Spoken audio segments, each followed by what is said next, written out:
Okay, welcome to this video on how to get a condenser microphone working with Logic in one of the project studios. This is a very common question that I get from students. So I'm going to go through how to get it working, and then I'm going to go through a few very common things that where problems arise and that cause it not to work. There's a few things that you can check before you come and ask me. We want you to be able to do this on your own. So first of all, we have the microphone here. It's a condenser microphone. Just going to adjust that. So first thing to do is to plug it in. And we need to plug it in to the audio interface, okay? 99 times out of 100, you're going to plug it into channel 1, which is just right on here. Plug it in. I've already got Logic open. So first important step is to make sure you've got an audio track in Logic. Not a software instrument, not a drum track or anything like that. You want an audio track. Okay, so I'm going to hit the plus symbol, and I'm going to create an audio track. Done. There it is. But you'll notice it's not, if you can see that, hopefully, but it's not registering anything. Okay, so I've plugged it in, I've selected the audio track, but we're not getting any signal. So here are the steps. First of all, you'll need to turn the audio interface on. This audio interface is different to the ones in the main room. This one actually has an on-off switch, being a larger unit. It doesn't, it's not purely powered from USB like the ones in the room. So we switch it on, and we'll probably get a message from Logic, and it'll ask us whether we want to use this interface. We'll just give it a bit. Maybe it won't. Okay, it hasn't. Maybe it's automatically selected it. But we need to check that first. We need to make sure that Logic is using this interface, and we can do that through the preferences and the audio settings. The shortcut is Command, comma. Will take you to the preferences. Nice little thing to know is Command, comma, will take you to the audio preferences. So I go to audio, and I want to make sure that the input, mainly the input, but you probably use both of them, input and output device. I might swing that around, that might help. Input and output device is set to Scarlett. Okay, this is a Focusrite Scarlett. Because if you don't have that selected, it's not going to work. Okay, so and it's already selected, which is great. Groovy. Okay, here's a question for those playing at home. What does a condenser microphone need to work? Maybe you know the answer, maybe I've already told you in class, but it needs, of course, phantom power, 48 volts. So if you don't have that turned on, this is probably one of the most common mistakes people make, is not having the phantom power on. If you don't have that on, it doesn't work. And that is a button on the audio interface. And it says here, mic 48V. Okay, it doesn't say phantom power. It is called phantom power, but it won't say that. It'll say 48V. So we want to tick that top one, which is sending phantom power to the first 4 channels, but you need to make sure that is on. Okay, do we have any signal yet? Nothing yet. It's not registering. We're not seeing it meter on here. Okay, so let's record enable the track. Okay, so we've got that little R on the channel there, and if we click that, are we getting anything yet? Yes, we are. Only soft. Notice that I'm not whacking the microphone. These condenser microphones are very delicate inside. You want to avoid whacking the microphone. I'm just kind of clicking in front of it, and we're getting a little bit of signal there.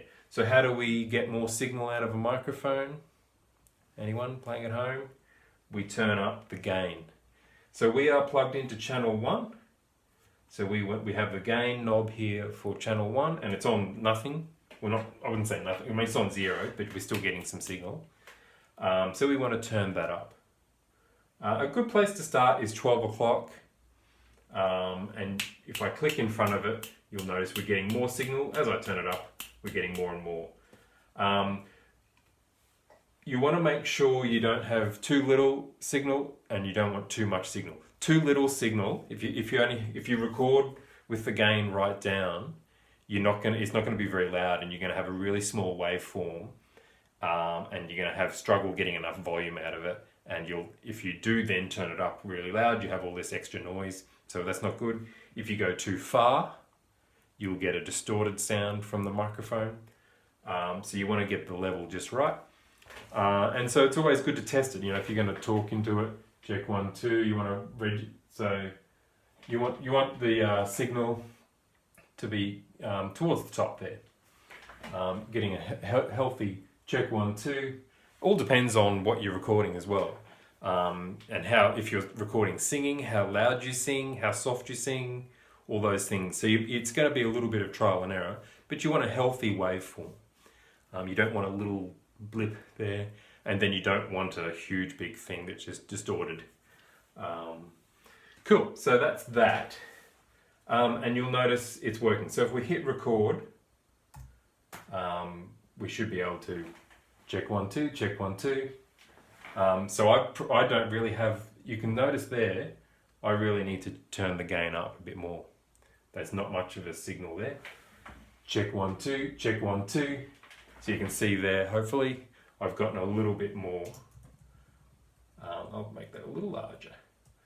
Okay, so you can see when I first started talking, wasn't much of a waveform, but then that's a more healthy thing there. As I said, it depends on how loudly you sing and what you're recording. So that's recorded, but then a common question I get is, I can't hear myself. So you'll notice, yes, I have the microphone plugged in, we've got it all working, but you'll probably, if you're recording vocals, you'll have some sort of track that you're singing along to. You're not going to record vocals just on its own. So you're going to be needing to listen to that track. So obviously we have these speakers here, but this is where we've got to be careful with feedback and a very sensitive microphone. So when you record vocals to your song, you don't want to have the song coming out of the speakers and you singing into the microphone, because you'll hear all of that through the microphone as well. We want a nice clean signal. So what do we need to use? For those playing at home, you need to use headphones. Okay? So, but let me just, how best to explain this? All right, I'll come back to that. We'll come back to the feedback issue. So you need to use headphones. Now, if you're going to use headphones through the audio interface, you need to have the large 6.5mm adapter for your headphones here. Okay, and you have 2 headphone slots, and you have a volume for each one. Okay, so there's the volume for that. So you would have your track there, you would plug your headphones in, turn up the volume, and you can record. Now if you want to make sure you can hear yourself, you need to click that I next to the R, which is input monitoring. So you'll be able to hear yourself. So it's not, how best to explain? You may still have that on, but especially if you have the gain down low and you're not a particularly loud singer, you may still struggle to hear yourself through the headphones, especially if you've got a loud track and you sing softly and you've got the gain a bit low, you'll actually still struggle to hear yourself. You can still record, it's still going to record just fine, but if you want to hear yourself, you may need to make some adjustments, and I can help out with that. But that's what you want to do. You want to make sure you're recording vocals with headphones. You can plug the headphones straight into the computer, but you would have to change the settings, the output settings to the iMac Pro. But that's what you do there. Coming back to my point before, where you've got to be careful with feedback, is if you're at the same time using the speakers. Because a situation you might have is you're going to record yourself with your headphones. Great, you can hear your track, you can record, but then you might want to listen back to it. And you might want to, you can hear it back through the headphones obviously, but you might want to listen to it back through the speakers and then start mixing it and things like that. But you've got to be careful if you still have the microphone on and you start turning up the speakers. These are very sensitive, and look how close I have it to the speaker. You're going to get feedback issues. So first of all, let's talk about that. Let's turn the speakers on. That's at the back. And the volume for the speakers is here where it says monitor. Okay? So you've got to be careful here turning this up. At the moment I have this microphone on and I have the input monitoring on and it's record enabled. So if I turn this up too loudly, we're going to get some feedback.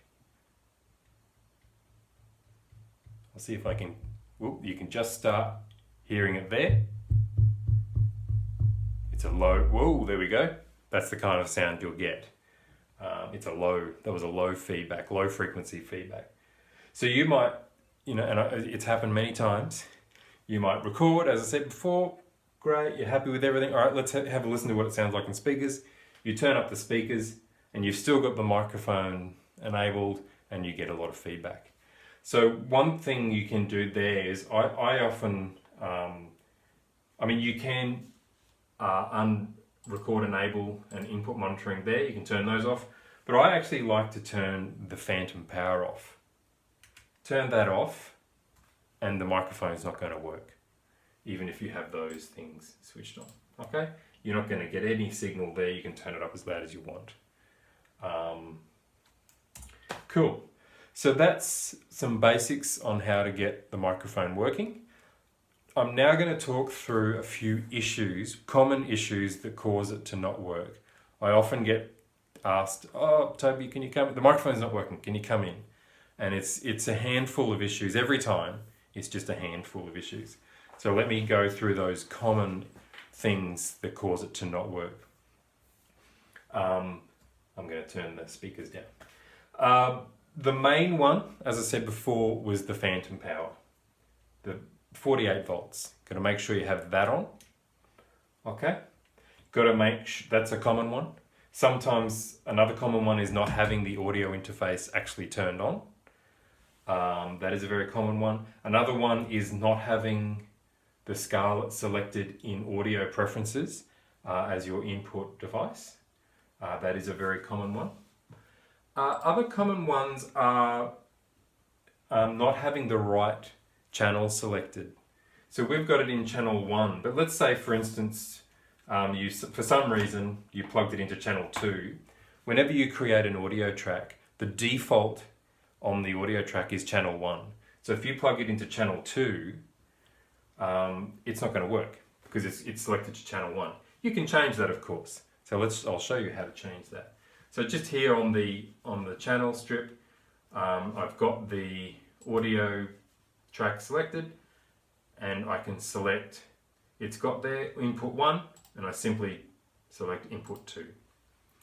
But of course I would need to turn up my gain as well on input 2 if you're going to use input 2. So that's another common one. I think that's just about it. Just while I'm talking about input 1 and 2, if you're watching this video, this may help when you're I often get guitarists or bass players in the main computer lab going, I can't hear my guitar. Why can't I hear my guitar? The audio interfaces in the main computer lab are two, I believe they're 2 channels. There's a channel 1 for a microphone and a channel 2 has a guitar lead input. So you can't plug your guitar into channel 1. You can only plug your guitar into channel 2. And this is the students often have this problem where they plug it in, they create an audio track or a guitar track, and they can't hear themselves because the default in Logic always selects channel 1.